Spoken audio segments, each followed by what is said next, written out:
August 1878. 9 settlers took a shortcut through the Oregon forest. They disturbed an ancient burial ground. Something woke up. For 7 days they ran, hiding, dying one by one. Only 2 reached the village alive. If you survive this story, drop a comment saying I escaped and smash that subscribe button because what we uncover next will make this look like mercy. Day 1, morning. 3 families in 2 wagons searching for shorter route to Portland. Dense forests swallowed them within an hour. Trees so thick the sunlight vanished. James Cartwright led the group. His wife Sarah, 3 children. The Morrison family, parents, and teenage son. The widow Helen Crane and her daughter. 9 people total. Noon. They found a clearing. Ancient stones arranged in circles. Skulls placed on poles. Helen recognized the symbols, Chinook burial ground, we need to leave now. James ignored her. We cross or backtrack 3 days. The wagons rolled through, crushing bones beneath wheels. The sound was wrong, like screaming. Evening. They made camp 1 mile past the burial ground. The forest felt alive, watching. Trees moved when no wind blew.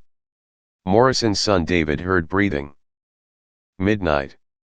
Helen woke screaming. Something stood at the tree line, tall as the pines, made of shadow and bone, eyes glowing red. Then it vanished. Dawn. David Morrison was gone. They found him 30 feet up a tree, impaled on branches. His face frozen in terror. No way he climbed that high. Day 2. They ran. Abandoned the wagons, grabbed supplies, and fled. The forest fought them, roots tripping, branches whipping faces, thorns tearing flesh. By noon, Sarah Cartwright collapsed. Exhausted. James tried to lift her. She screamed. Her leg bent backwards, broken by something they never saw strike. They heard it hunting. Crashing through trees above them, moving through canopy like a spider. Always above, always watching, waiting for weakness. Morrison tried to carry Sarah. The thing dropped from trees onto him. They heard bones crunching, wet tearing sounds. When they looked back, Morrison was gone, just blood. Sarah could not walk. James faced impossible choice. His wife or his children. Helen grabbed his arm, we have to leave her, she is dying anyway. They left Sarah alive but unable to run. Her screams followed them for 10 minutes. Then silence. The thing was feeding. Night 2. 7 survivors hiding in a hollowed dead tree. Darkness absolute. No fire, the smoke would reveal them. They heard it circling, sniffing. Mrs. Morrison broke. Started screaming, my husband, my son, both dead. Helen covered her mouth. Too late. The tree shook violently from outside. Claws tore through rotted wood. A massive arm reached inside, grabbed Mrs. Morrison by the head. Pulled her through a hole too small for a body. Day 3, dawn. 6 people ran. James carried his youngest daughter Emma. His 2 sons ran ahead. Helen held her daughter's hand tight. They never stopped. By afternoon, they found a stream. Drank desperately. Helen noticed the water tasted wrong, metallic. Upstream, they found bodies, dozens, rotting, poisoning the water.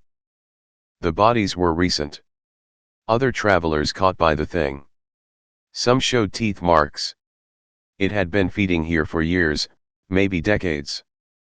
Night 3. James's eldest son Thomas volunteered to keep watch. Dawn came, Thomas was gone. They found his boots, nothing else, not even blood.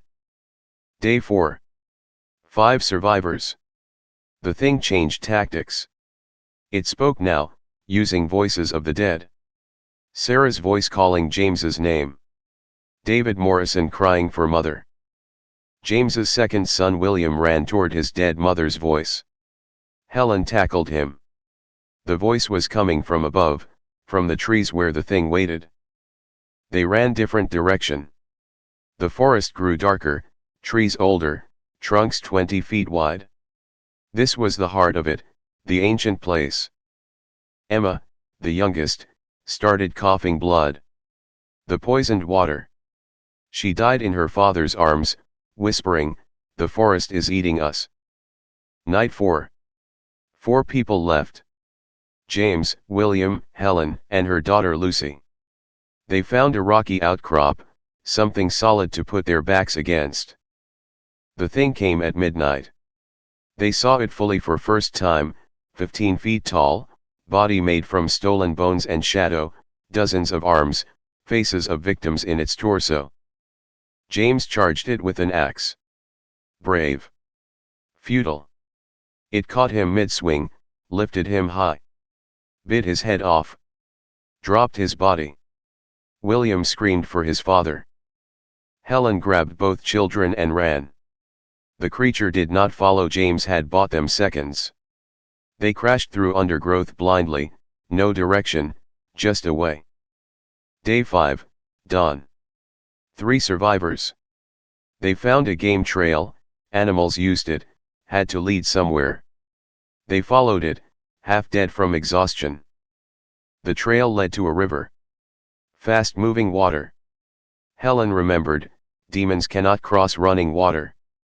Old superstition. Their only hope. They jumped. Current swept them downstream. William went under, Helen grabbed him. Lucy clung to her mother. Behind them, the creature stood at the water's edge, screaming. They washed up 2 miles downstream. Climbed out. Looked back. Nothing followed. The forest on this side felt normal, sunlight reached the ground. Day 7. They walked following the river. Delirious. Starving. Then they saw it, smoke from chimneys, the village of Cascade Falls. They stumbled into town covered in blood and filth. Told their story. 7 people dead. The forest killed them. Something ancient lived there, hunting, feeding, eternal. The village elder listened. His face went pale. You cross the screaming forest, nobody survives that. His grandmother had survived it in 1810. Same story, same creature, same deaths.